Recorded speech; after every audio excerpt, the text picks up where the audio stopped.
Seeking Evil, The Wendigo is an early access horror game, which is available in both VR and non-VR. I'm obviously playing it in VR, which makes it a damn sight scarier, but it is nice to see the option for non-VR, as it's a good indicator that the gameplay is solid. It's fairly cheap as well, coming in at £9 or $12. Now, it's always a pain reviewing something that's in early access, as things may change a considerable amount. In this case though, I don't think it will.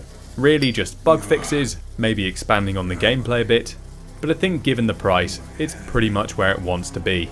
You start the game off awakening from a fall, or a kidnapping, or something. You're surrounded by a bunch of corpses, so you quickly burn down the door and away you go. You're off to kill a Wendigo, because if you don't, it's going to kill you. So what is a Wendigo? Well, it's a folklore monster, and it's a pretty cool one. Burning the 9 totems should lift the curse. Here's a quick quote I've ripped straight from the wiki page, because as you know, I'm all about hard work. The Wendigo was gaunt to the point of emaciation. Its desiccated skin pulled tightly over its bones, with its bones pushing out against its skin, its complexion the ash grey of death, recently disinterred from the grave. What lips it had were tattered and bloody. Unclean and suffering from suppurations of the flesh, the Wendigo gave off a strange and eerie odour of decay and decomposition, of death and corruption. We'll see if the devs took that very description to heart when creating their monster. But first, let's take a look at what you're actually supposed to do. Your goal is to burn 9 totems, and then burn the heart of the Wendigo. You're dropped right in it, but our guy seems to have a fairly good understanding of what's happening. He'll think aloud in a voice reminiscent of an extra from 300, and in doing so, give you tips on how to not get dead.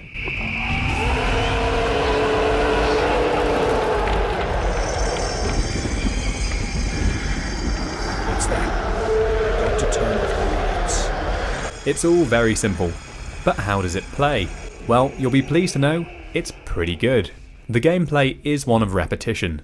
This isn't a linear story experience, it's a survival challenge. If you die, you're back to the start. You figure out what you did wrong, and you try again. The devs have been kind enough to give you tips on strategy on the store page. Basically, you want to move pretty quickly, but in a methodical and alert fashion. You'll find a totem using your Ankh, and you'll go to burn it.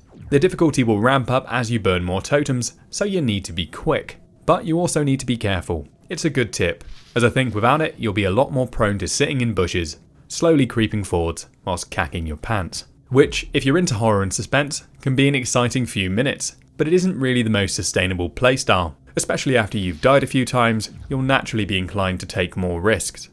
The things that your character says will also push you towards a slower approach, which might be a bit misleading given the advice of the devs I just shared. Must be careful, or it'll see me. Sometimes the Wendigo will chase or rush you. If this happens, you have to hit the run button and waggle your arms like a madman to eke out a bit more speed to help you escape.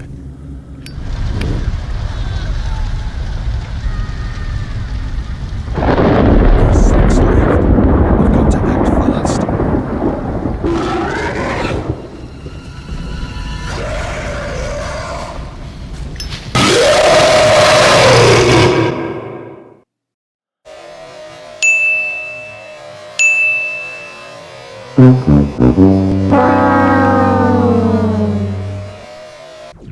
And I'd say the Wendigo looks the part.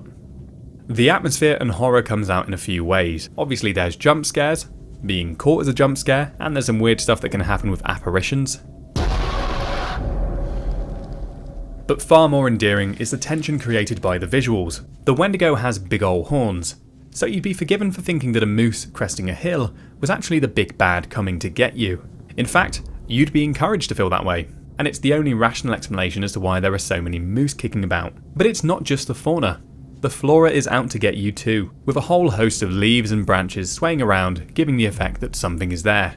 It really is surprising how much leaves can look like horns at times. When it gets dark, you're living in a world of silhouettes and fog. What they've achieved is realistic and very immersive. The graphics aren't incredible in general, with some ugly textures, but the nice thing about silhouettes is that they don't need them. The red light that comes from the sky is also a damn cool effect. And as you start getting harsher weather as the game progresses, like lightning and rain, it all looks really good. The sound is great too. Your own voice is good if a bit cheesy, and the whispers are really nice.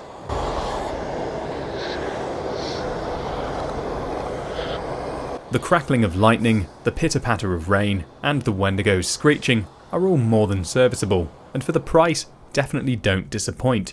Walking through the brush, your primary concern is not getting caught, and if you happen to trample a plant, you will know about it. It's jarring enough to make you care about the noise you create. I haven't really said much about the gameplay. It's mostly a what you see is what you get kind of affair. It's all smooth with no obvious gripes. It's hard too. I didn't beat it, and in my time with the Wendigo, I didn't really feel like I'd sussed it out. I think it highlights the success of the games that after 8 or 9 tries, I still hadn't figured out how to game the Wendigo effectively. The last thing you want is to feel like you're facing off against a stupid or cheap AI, and I'm pleased to say that I didn't get there. That's not to say that you can't figure it out, or that it's not cheap, but I definitely didn't get the impression that it was. As for what's not so good, well, the list is fairly short, and I'd like to think these are temporary issues. First up is the draw distance. Considering all of the fog, I don't know why this was really an issue. Sometimes the foliage would snap into frame, and sometimes I'd see foliage flicker between 2 different appearances as I turned. Considering the gameplay is largely about looking around, scanning for the Wendigo, this was a bit distracting. Additionally, some trees and walls have no collision on them. I was really surprised when I walked straight through a wall, and it made me lose confidence with whether or not the Wendigo would be able to see through them. Another minor gripe was the lack of smooth turning. You can only turn in increments at the moment, and I did find myself getting a bit tangled sometimes, so I did have to use that.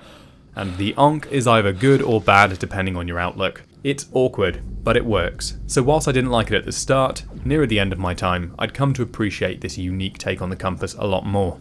For horror fans, I think I have to recommend this title. It's incredibly well suited to VR, and it's legitimately scary in its own special way.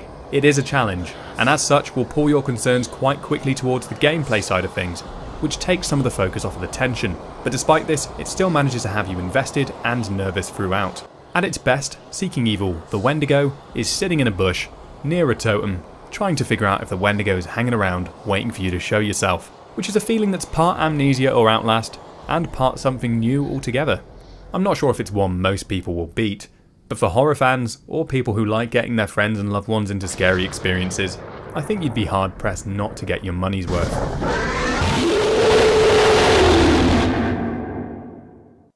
That's all for this one. Thanks for watching. I'll have another review out fairly shortly. Don't forget to leave a like if you like this video, maybe throw me a comment, and as always, I'll see you next time.